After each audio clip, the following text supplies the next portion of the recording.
We are a weekly podcast, Soul of a Gamer. Hey, I'm smart this time. Let's not go that far, okay? I won't fuck it up again. I love pressing that button. That was my favorite button. Yes. It's definitely. This game gets really fucking weird. Yeah, so you do acid and then you go into the hamster shit. And this week is Night Trap. Night Trap. They're right behind you. Night Trap. 10-year-old birthday party. Next scene, kill the kid. You got to kill the kid. Sha-la-la-la-la-la, car is coming. Throw your body into the car and die.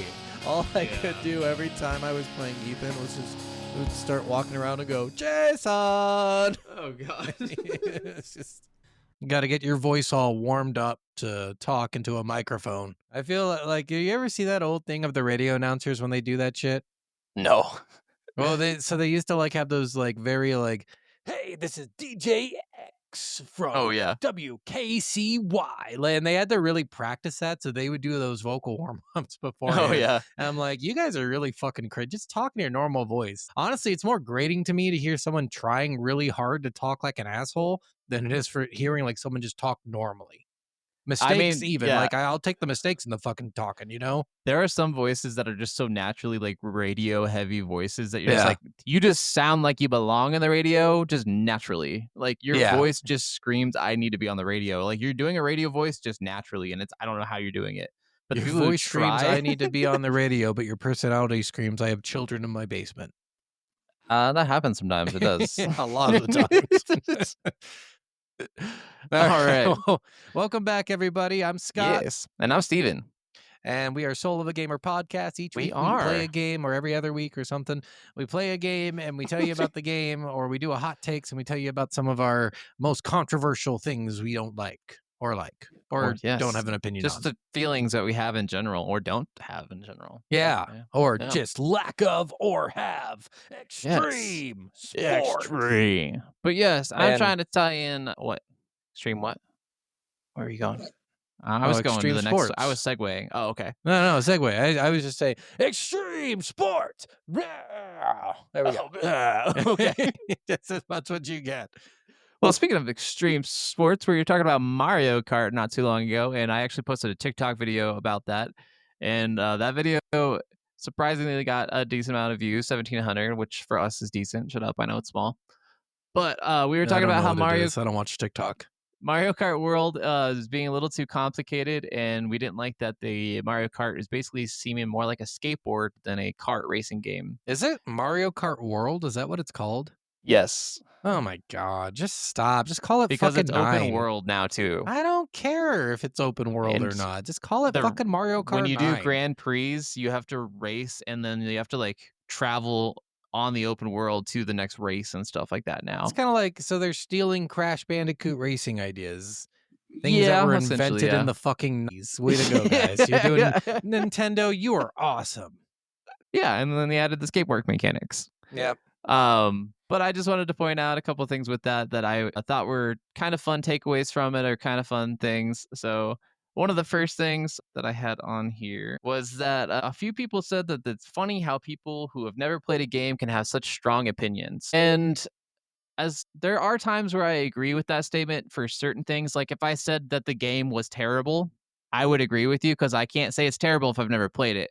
But I didn't say the game was terrible. All I said was, I don't want to play this game because I feel like it's turning into a skateboarding game more than a kart racing game.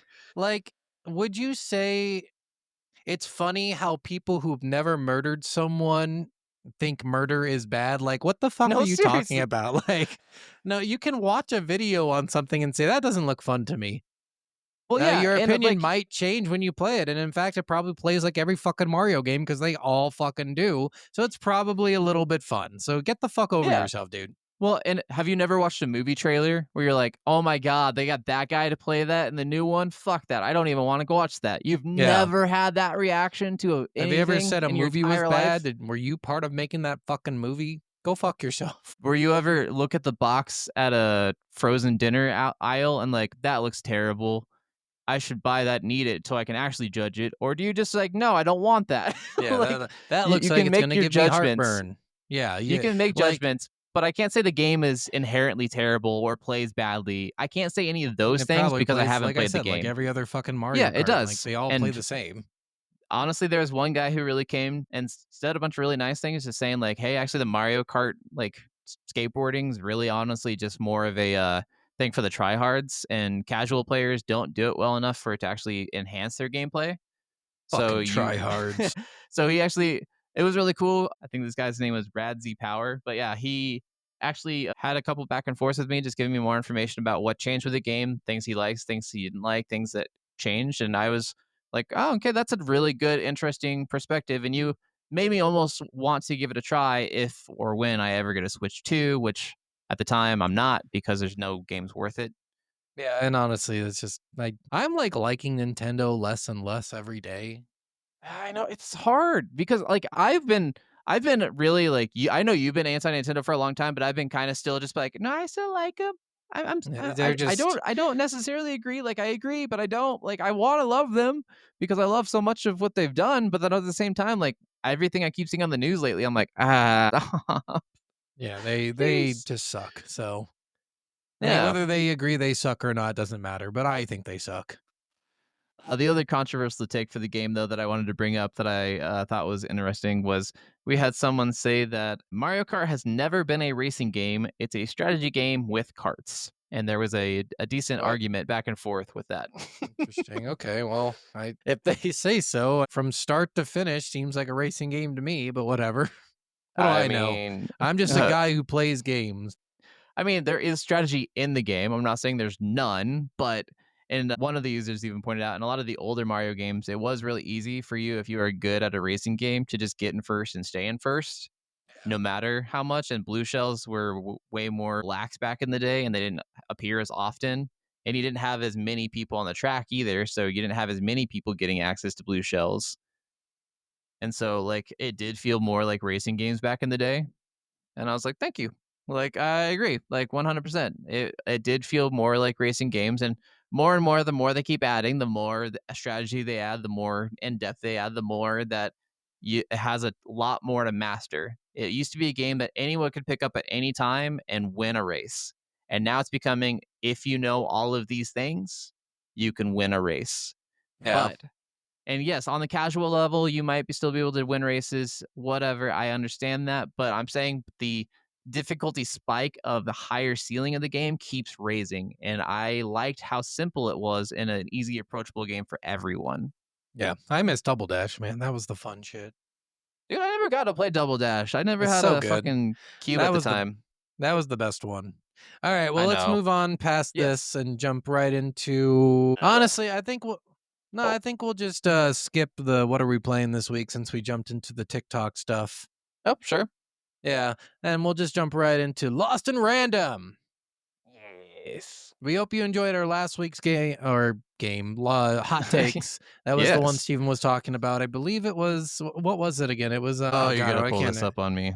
Yeah, it's fine. Don't look it up. It's fine. Oh, okay. But we hope you enjoyed it. So this week we are playing Lost in Random, I guess you could call it like a roguelike. I wouldn't say roguelike at all. No. Kind It's of like a it's no because you don't go back to the beginning of the game yeah, ever. yeah. Well, and the way they described it was like a very forgiving roguelike. I would say an action adventure with roguelike combat, maybe. Yeah, yeah. Because they were very specific on like this is technically a roguelike, but Your the most combat for is because it's kind of random and it's yeah. card deck based, but I think that's literally like the only Well, and you don't if you roguelike lose the thing. combat, you have to restart the combat altogether. So Yeah, from the exactly. very beginning, there is no like if you got through wave 6, you're still going back to wave True. 1. So True. I think that's where they get their roguelike tendencies in this game. Just so you Yeah. guys know. I agree. I don't think it's a traditional roguelike. Doesn't feel No, like a not at roguelike, all. but Their all right. second game is a roguelike 100%, which is Yeah. why I also am like, no. Yeah. Yeah. So I think they learned a lesson from their first game and they kind of wanted a roguelike mentality for this. That's fair. Yeah. Yeah, their second one, they went heavy, like Hades roguelike, like I talked Yeah. about. All right. Well, here we go with the story of the making of Lost in Random. Zoink, who makes the game, had worked on Zoink. several games before Lost in Random. Each of those earlier titles was quirky, inventive, and visually distinct, but the team felt ready for something bigger. With Lost in Random, they aimed to take everything they had learned, every gameplay idea, every visual experiment, and fuse it all into a single larger vision. This time, they weren't just making a game. They wanted to tell a story with darker, more emotional undertones than anything they'd done before. And I watched this whole 2-hour thing with them explaining what this game is, and they kept Okay. dropping that this is a triple A game. Now I am gonna No, yeah, double, maybe double, yeah. single. I was gonna say double A probably. This is Yeah. not a triple A game, not at all. I don't No. know why they kept saying that. They didn't have like the big funding that other They didn't even have big a triple physical A release. games. Yeah, so I guess I was a little confused when they kept like pointing this out, and even the other people in this interview kept pointing it out. And I'm like, you guys got to stop. This is not a AAA game, and I No. know No, that it, because it with didn't have AAA AAA games, budget. well, and like with AAA games, I can find like a million articles on it, and I found like four Yeah. on this one. So I Yeah. can tell you right now, it's not a AAA game, but No, no. it could be with a little tweaks. But for this one, it's just too short to be AAA, I think. Yeah, yeah, for sure. Yeah. A major source of inspiration came from the Australian artist John Tan, whose moody and expressive artwork influenced the overall tone of the game. His work, full of eerie charm and subtle melancholy, helped the team shape a world that felt mysterious and shadowy. They also drew from the imaginative world of, God, I always mess up his first name, Miyazaki? Hayao Miyazaki? Oh, okay. Yeah, particularly his strange creatures, beings that were both whimsical and otherworldly, yet completely natural in their settings. Oh, yeah. The Hayao Miyazaki. Yeah, sorry. Yeah, yeah. It's a Studio Ghibli guy. Yes, yes.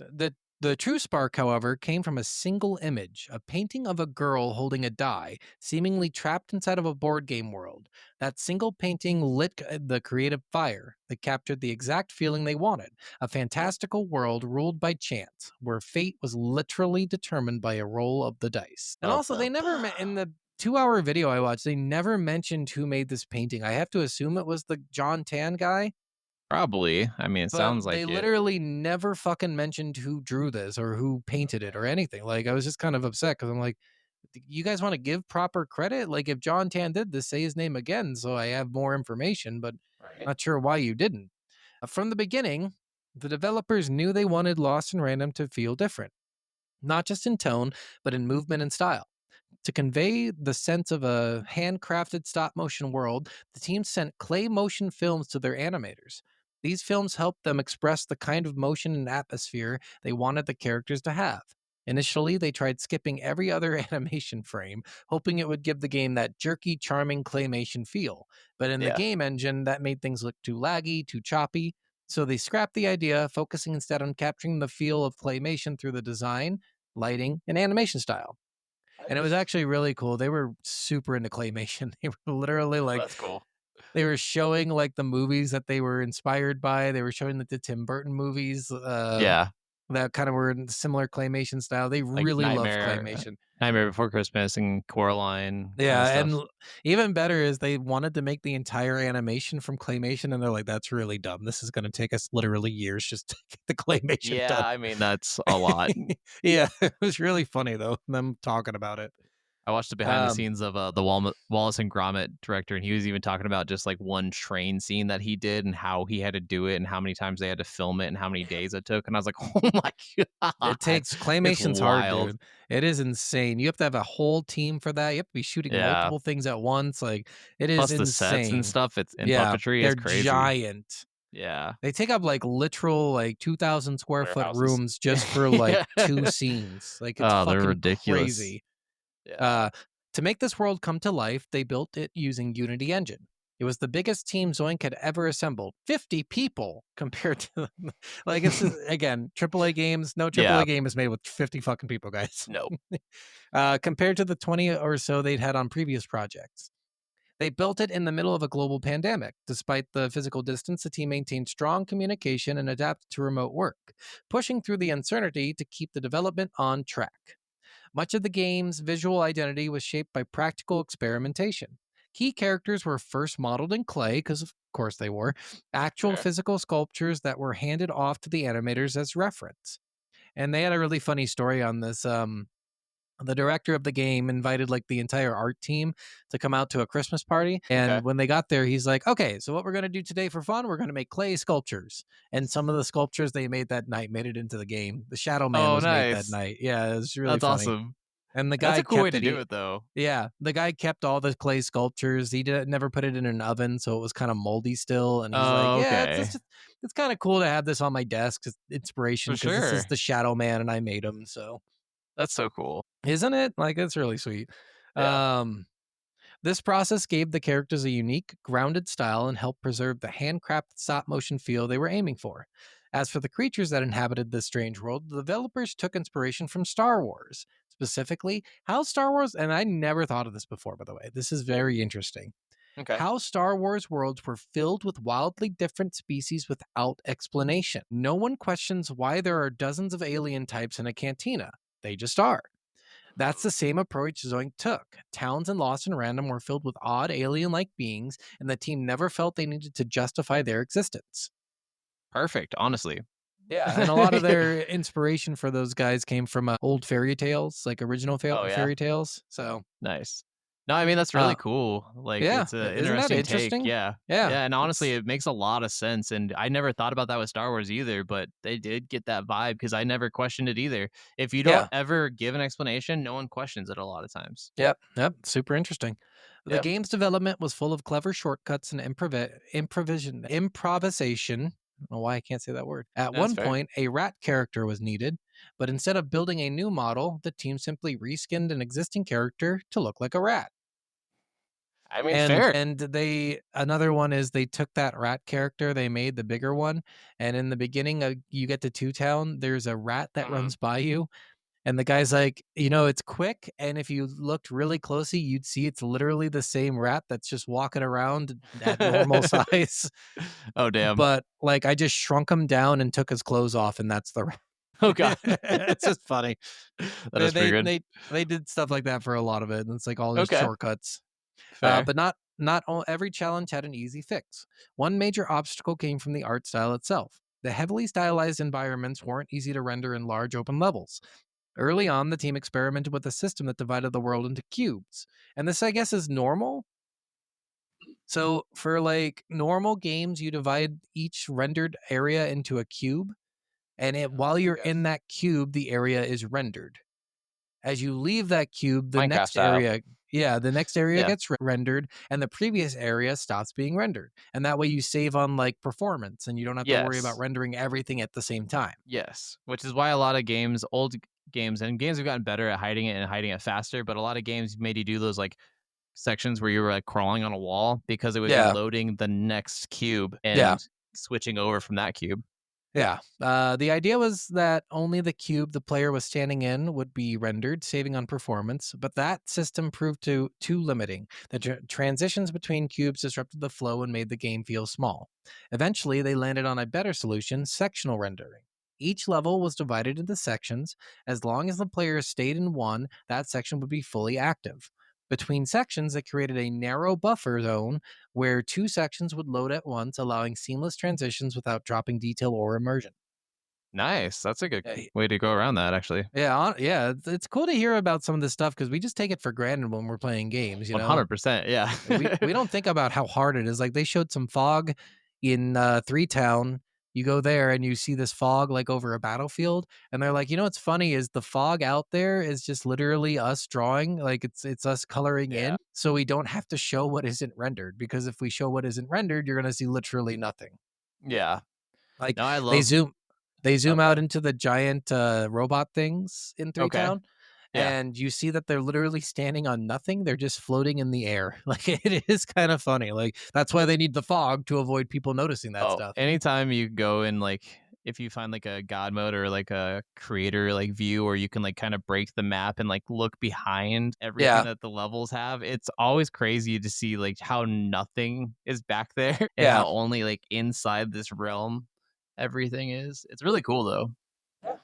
And it's interesting too. I never thought about this, but the guy, he had the unbroken version of the game, so essentially he could go into any level he wanted and start in that level. Oh, okay. And when I was a kid, I used to play the Sonic games on the Sega Genesis, and you could do that Mhm. same shit by doing a combination of things at the start screen. Yeah. And I'm sure that was like a development tool so they could work on separate levels or Mhm. test separate levels, and they just never took it out of the final project. And I think that's really interesting now that I think about it, because you almost think like it's a cheat you found, but it's intentional so people can A, test, and B, work on the level. It's kind of like when we replayed Mario for our first like revamp video, Yeah. and we noticed that like if you completed a world, you could actually start back at that world instead of Yeah. starting all the way over. And I'm like, wait, what? I never knew that Yeah. growing up. And that way they could test it again and again and again Mhm. and again. Like it makes sense. It really does. It's just Yeah, interesting. that's crazy. Cool. Where was I? You were talking Oh, right about here. Much of blowing. the game's imagery was reused and reworked from other designs to keep a consistent visual language. This not only maintained aesthetic unity, it also helped the team work efficiently. When it finally released, Lost in Random was met with generally positive reviews. Players praised its world, its originality, and its commitment to unique vision. It was a strange, moody fairy tale, one shaped by clay, chance, and a little bit of chaos. A game where everything felt handcrafted down to the last roll of the die. And that's it. Fair. Nice. All right. All Well, we're right. going to All jump right. right into the best and the worst right now. Yeah. One of the things I wanted to say about this game is it is kind of fucked up that at 12 years old you have to roll a die, and there's a 5 out of 6 chance that you are going to get taken from your home. Yep. No matter what. That's what it No is. matter what. And I really like the things I liked about this game. The storytelling's great. I think the Yes. visuals are fucking awesome. That you can tell they really cared about the visuals in this game. Yeah. The gameplay is actually really fun. There's a lot of cool things on the map to find. There's some hidden treasures and such. The card playing and the fighting is really cool. The only problem I had with it is it's very limiting. Yeah, it's There's a certain number of cards, certain yeah, number there's of only like things. what 35 cards in the whole game, I think. Yeah, I think something like that. And then one of the things I've even heard and other people complain about too is like the game doesn't evolve. Like once you've like learned the mechanics of the game, that's it. That's you Yeah, just repeat the process over and over again. Some of the combat does kind of feel repetitive and kind of does feel dull sometimes, especially towards the end. Especially because you're just doing the same things over again, and some of these battles are long and lengthy too. yeah. On Like without the option of very customizable decks, you lose Mhm. a lot, Like a Yeah. lot of that repetitive nature can be supplanted by just having a sweet fucking deck.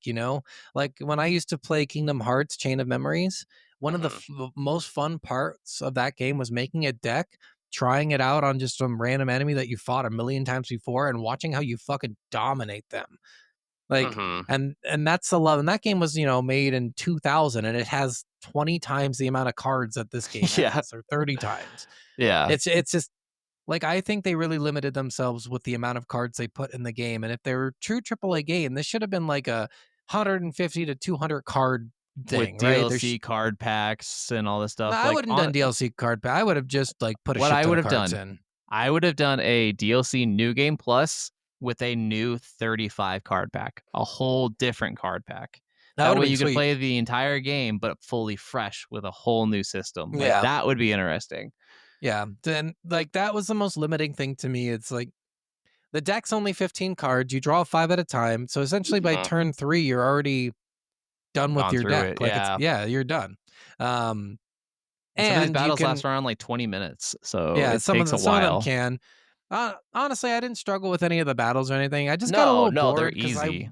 and like a lot of the cards are really non-balanced. They said they really balanced the cards to make them all good, but Mhm. in my opinion, like some of the cards were just kind of useless. There's a card that essentially puts a line in between you and your dice, and Yeah. anyone within that line gets hurt. Yeah. But like the damage is very low. You could like throw down like I threw down a time sphere.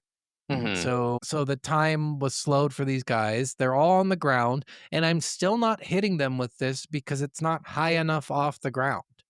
Weird. Like they're very Okay. blocky enemies, and their Yeah. blocks start a little bit higher than where their legs go, which is kind of annoying when Okay. you're trying to play the game. Yeah. So I really wish they would have focused more on the combat aspect and not just on the dark undertones, because the combat really is unique. I think the combat's really cool. I just think Oh, they needed to add more cards and more like 100%. options.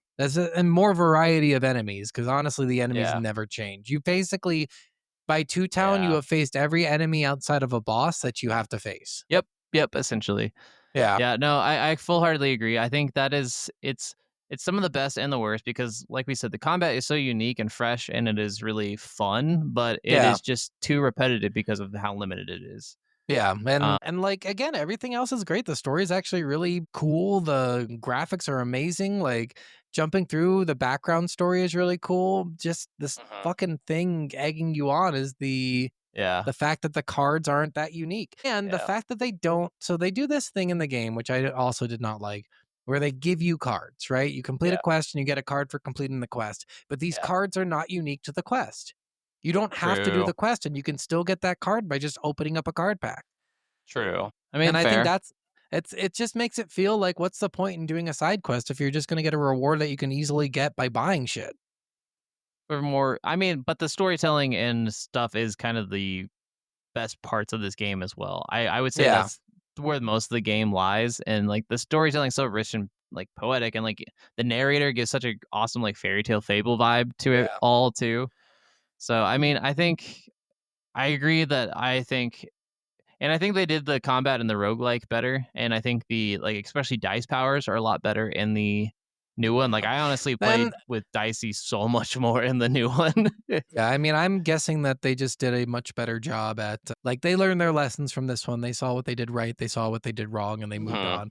That's one of the next games I'm going to play. Actually, is the sequel. It is a sequel technically. Yes. It is not Lost in Random 2 per se, but No, it's Lost in Random. I can't remember what it's called, but it's not this. It is the second game in the series, but it doesn't follow the same protagonist. So No, it's it the is not antagonist of the first one, necessarily actually. a sequel to Even Story. But It kind of is because it is after the game. it is, but it doesn't follow Even. The Eternal Die. No, Yeah. it doesn't. It follows the antagonist of the first So, game. like when you think of a classic sequel to a game, normally it would follow the same Yeah. character, so you get more of that story, whatever. Oh yeah, I mean it's kind of like Miles Morales game. Yeah, The yeah. yeah, it's a That's not spin-off Spider-Man game. 2. It's Yeah, yeah. it's a spin-off game of a character that you're playing them as. You're not playing a sequel of Even. So I agree. Yeah, Yeah. Yeah, and like I said, I think this game has a lot of cool things in it. I it just really really does. wish that they put more fucking cards. That's the only thing I wanted I throughout the game do is more do. customizable deck. Yeah, Again, and guys, like if you play Chain of Memories and can compare these two games, which they do play similarly, I can't say words today. similar, I can't They either. they play the same, They almost the play it. same. Yeah, the Um, same. but the difference is Chain of Memories has a better deck building experience and more fun, honestly, because it's more of an RPG. So Fair, fair. But yes, the only other thing that I was going to say was some of the levels are a little confusing to navigate, and there's no Mhm. map for guidance, Yeah. so Yeah. that would be a little No, helpful too. so here's the other thing. There is a fucking map. It is Oh just the yeah, worst it's map the of worst all. map. Yeah, So it highlights where you are in the section. Again, this is that sectioning thing they do. You're in that section and you cannot see exactly where in that section you are. You just know that you are in that section. yeah. And it was just the dumbest map you could possibly put in that game. And it's not like these are hard to traverse areas. It would just be nice to No. have a map that's easier to read. For sure, for sure. Yeah, all right, let's go ahead and get into the first few hours experience of the game. What do you think about this? Uh, this game starts slow. I You agree. don't. Yeah, I think one mistake they made is they took like at least it takes an hour, I think, just to get the dice. I think so. Yeah. So you start the game out with the dice to do like a little tutorial and a little background story to why you're in the Mhm. current predicament you're in. But after that, it takes an hour more to get your own dice as the new character.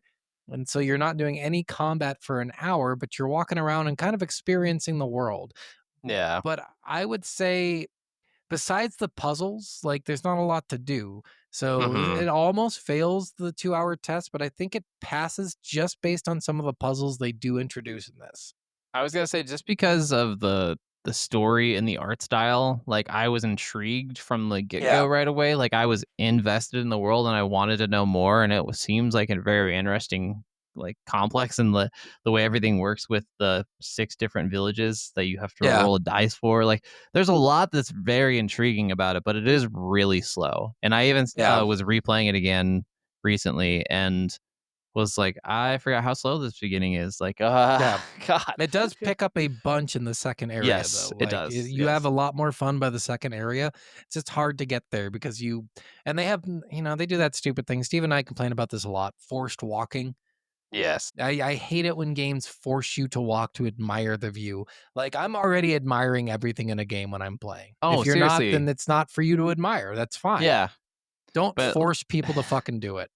exactly, because I mean that's why a lot of games I feel like even have photo modes. It's for the people who want to pause the game and To admire. gander at Yeah. how beautiful the fucking game is. Yeah. And I hate when games are like, no, walk through this pathway for 30 minutes. You fucking enjoy this shit. And also appreciate this 2.5 hour cutscene we're about to have after walking Oh my 30 minutes, God. asshole. I've been hearing about like the length of cutscenes in Death Stranded and Death Stranded 2, like one of them Yeah. being 45 minutes. I think one was over an hour. And I'm Oh like, my God. why are there cutscenes that are like if I want to play a game for half an hour, I can't just play a game for half an hour because I might get interrupted by a hour-long cutscene. Like, I get it. It could be beautiful, it could be masterful, the game could be the most incredible thing ever, but it also is very much taking you out of the game. You're not gaming for a full hour. Well, now people are doing the like there are cutscenes that exist while you can do things, right? And they're doing that a lot more in a lot more games. Halo got pretty funny for it because they would have a cutscene happen and you can still move around while you're in the cutscene Yeah. and they just kill the person who the cutscene's going. Yeah. It is kind of funny when you do it, Yeah. but like Halo, the original Halos, they had cutscene, they were short, but then they also had interactive moments where you could listen to people talk and still move around and have fun. Well, and don't get me wrong, because we're gonna be talking about cutscenes in our next video, even. But cutscenes, like, they are hit and miss, or not our Yeah. next video, but our a few videos away, I think. Yeah, But yeah, yeah. they're hit and miss, like one of the best and worst parts of games sometimes. And For like sure, I know they 100%. can be so incredible, but also sometimes they're so just like, I just want to Yep, play. yep. But yeah, I think this is definitely a pass for me. Just I do like too. I think the story drives it, and again, there's some cool puzzles in the first area that kind of keep you interested. Mhm. But if they didn't have those puzzles, this would be a fail, I think. Fair. That's fair. Okay. Okay. All right. Let's go ahead and get to our next segment then. Steve achieves. What does he So- achieve? Fucking nothing. As usual. I think I actually got all the achievements on this game outside of getting all the. I fucked up. I missed one. I was pissed off I on this did not, playthrough but I too. think a couple of mine bugged, and it's bugged for a bunch of other people too. So a couple. Oh, is it? I've Yeah. gotten every achievement minus get all the whatchamacallit, the journal entries. Oh, okay. Okay. And yeah, I'm a yeah. dummy because I missed the first one in the first world. And I was Oh, like, that's always such a fuck bummer. me. And that was my first playthrough. And in this one, I missed one in Two Town because, Oh, oh, shit. Sorry. I want to bring up one more worst. okay. This is what really drove me crazy about this game. There is no Go back. backward. Yeah, you cannot go back. And that's not just like in between big levels like Two Town and Three Town or Twoburg and Three. I can't remember the names. Like Yeah. Fourburg, It's Three Town. Freedom or Freedom, yeah. Two Town, Fourburg, Fivetopolis, And then Sixtopia, Sixtopia, and yeah. one One something.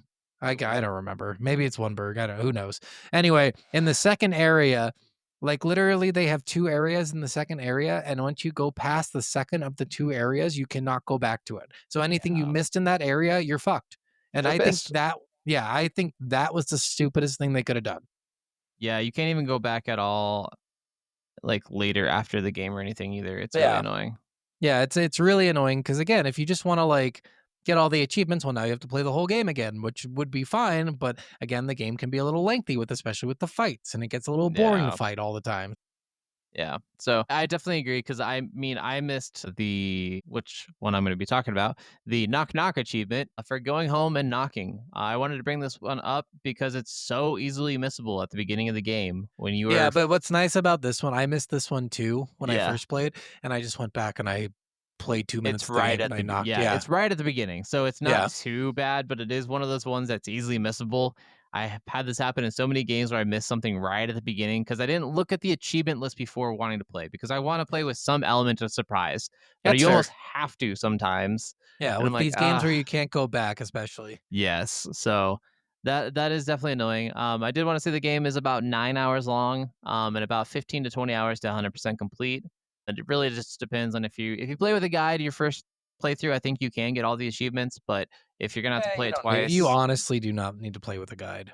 This game is you very probably intuitive. don't. No, if you just go everywhere, you don't need a guide.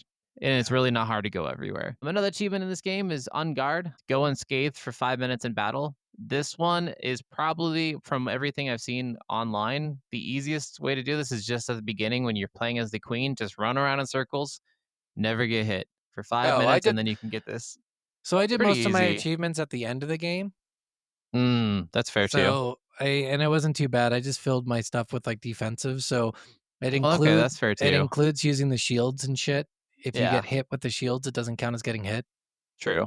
That's fair. So Yeah, I mean, it's pretty easy, honestly. The AI is really easy yeah, to go to against. dodge. It's really not a good AI system. You will outsmart it no matter what. Like I Yeah. think even a first grader is going to outsmart this AI system. But yeah, another achievement is the resourceful achievement for completing a battle without using any weapon cards. So just I probably think using only your slingshot, I think then. no, you have to. How did I do this? This one was harder to do. I think the bombs don't count as weapons. I think they count as hazards. Oh, So I think okay. you have to use bombs, which is fine because it's really easy to use bombs. Because My the bombs are entire hazard because build you was have to shoot bombs. them with your slingshot to Yep, activate them. yep. Yes, Or you can yes. just walk up and touch them too. Oh, that's true. Too, Either yeah. way, but you don't want to do that. You'll die. Yeah. So just shoot them with a slingshot. Like I But I said. think they're hazard cards, and that's why that I works. think you're right. I think you are right on that. So yeah, because I think those were classified differently, weapons and hazards. So Yeah. and another achievement is all in achievement for playing 8 cards in the same round. I don't think I got this one on my first playthrough.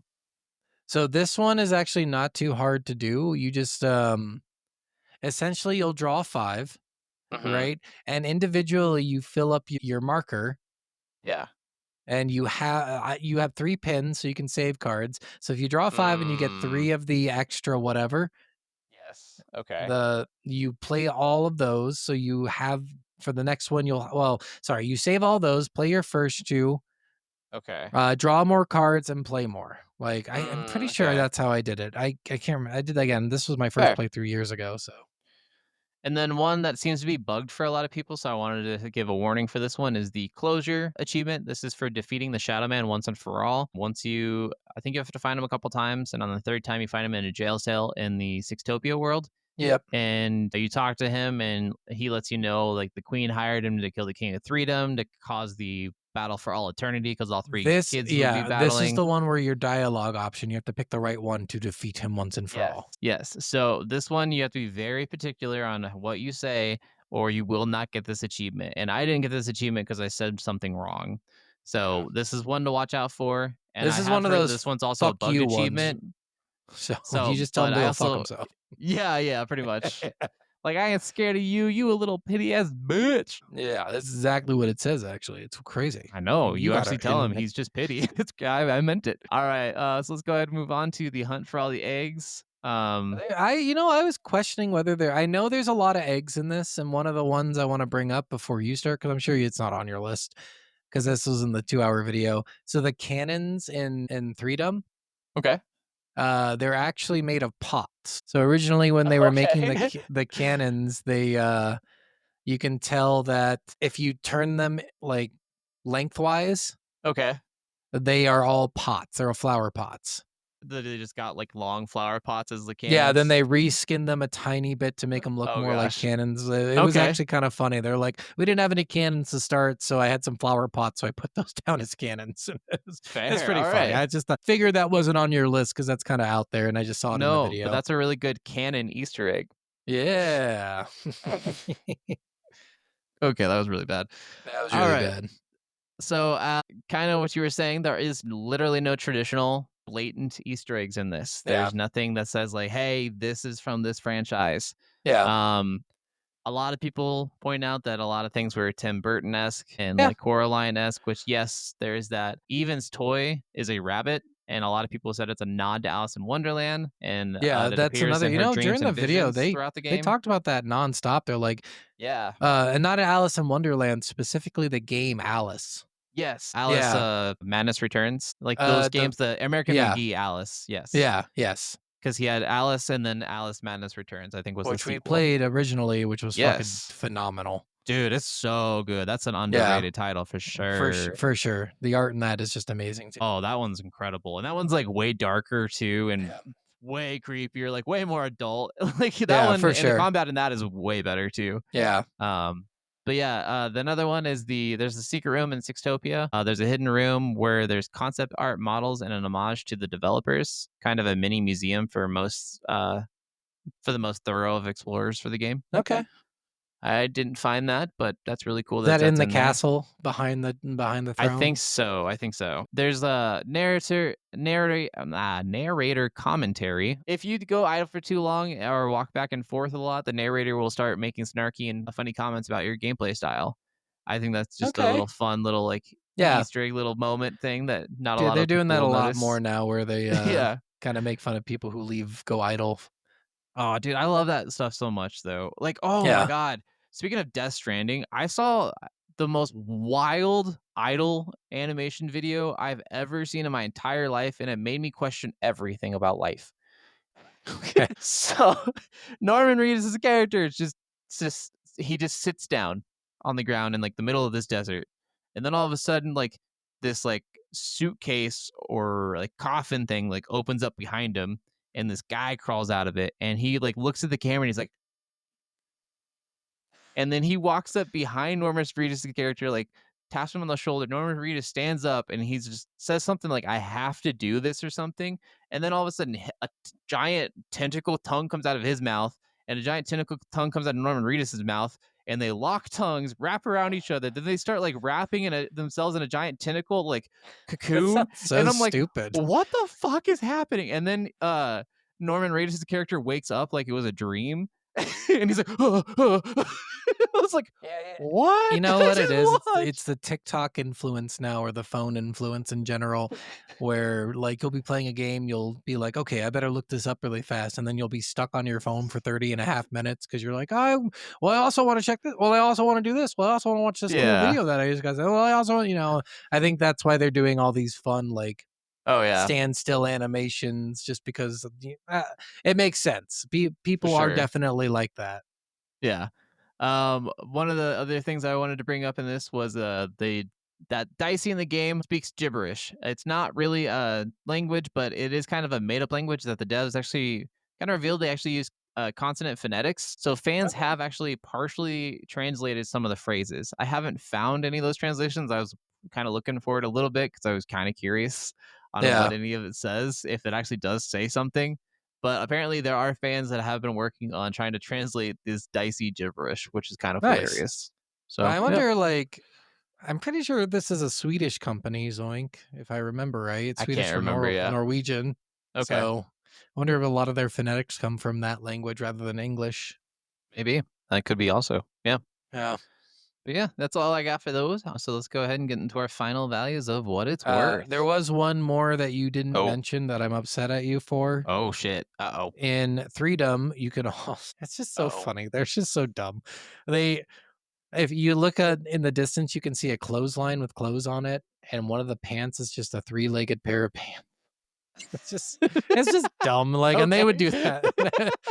they'd put that random shit in the game. Like, one of the things you can see is a cannon like off to the side, and if you look to the left of the cannon, you can see there's a cannonball like stuck in the door where the cannon was fired. Oh, And it's just damn. like All stuff right. like that. They did a lot of fun things like that where they're not super noticeable, but it's still fun to see them. Well, then don't get mad at me for missing them, motherfucker. I know it wasn't bad. It's That's I fair. would have never noticed them. The only reason I know is because I watched that 2.5 hour long Yeah, video no, of that's them fair. talking about it. That is funny though, because yeah, That I was did more not fun for see them those. than it is for anyone else to find it. So And for you to fuck with me on. Yep. Yeah, I mean that's fair too. I mean that's what you do. That's what we are. all right. All right. Let's get into the reviews. Yeah. This game again, this is a hard one. I really want to give it a 4 because Same, I but, think like- it deserves a 4, but the limited action and the limited attack cards and the limited like fun with battling kind of makes me go 3. So I think I am gonna say 3. I think I'm right there with you because like I would say 4 because of the art style Yeah, and it's just the beautiful. story. Like that part of it is amazing. And then I would say definitely like more 3 for the gameplay mechanics. Like they're Yeah. fun and inventive, but they are limited and very dull after a while and repetitive. So You add more I'm cards, right. and this game is an Yeah. easy 4 for me. I mean, fair, honestly. Yeah, I think that would change it up quite a bit. And I do think that the combat in the roguelike is more fun. It's a lot more fast paced and it's a lot more, and I wouldn't say a lot more unforgiving. Like I said, it's still a really relatively easy roguelike compared to other Yeah. roguelikes, but it definitely has a like meteor feel to it. And some of the attacks and spells and stuff you have are really cool. The amount of because you actually like craft your abilities and you can craft like you keep adding all these different modifiers to all your dice abilities. So Okay. I like at some point I got it. So every time I threw my dice out, it was creating this poison cloud around him, but it was also shooting bombs around him nonstop, like mortars.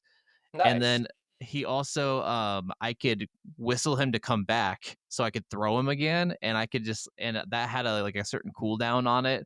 And you could do all these different things, but you also get 4 different weapons that you just have at all times. You don't have to use a card for them. Yeah. And you can Okay. upgrade those weapons, and each weapon has 4 different upgrade trees of different styles of movements or types of abilities like acid or lightning or whatever. So it's very unique. Like definitely like focus more on the combat in the sequel or spinoff, I should say Yeah. spinoff. Nice. I'm But glad they yeah, learned their lesson then in it. Yeah, I think this is game for both of us. Hard 3. yeah, Great yep, story, great animation, just not amazing combat. yes, agreed. So yeah, bless you, bless you. Sorry, I had to sneeze, guys. All right. Well, Oh that's it. yes, and then Steven next doesn't week get to say any more. No more. He gets to shut the hell up. I was just gonna say next week we No, are you actually just talking shut the about hell up. What are you gonna say? next week we are actually going over cutscenes and upcoming games. Sweet. So those are our hot take topics next week. Yes, yes, yes, Yes, yes, yes, yes, yes, yes. yes. No. Yes. Yeah. Okay, I'll shut the All fuck right, up now. guys. We'll catch you on the next one. Bye. Love you. No.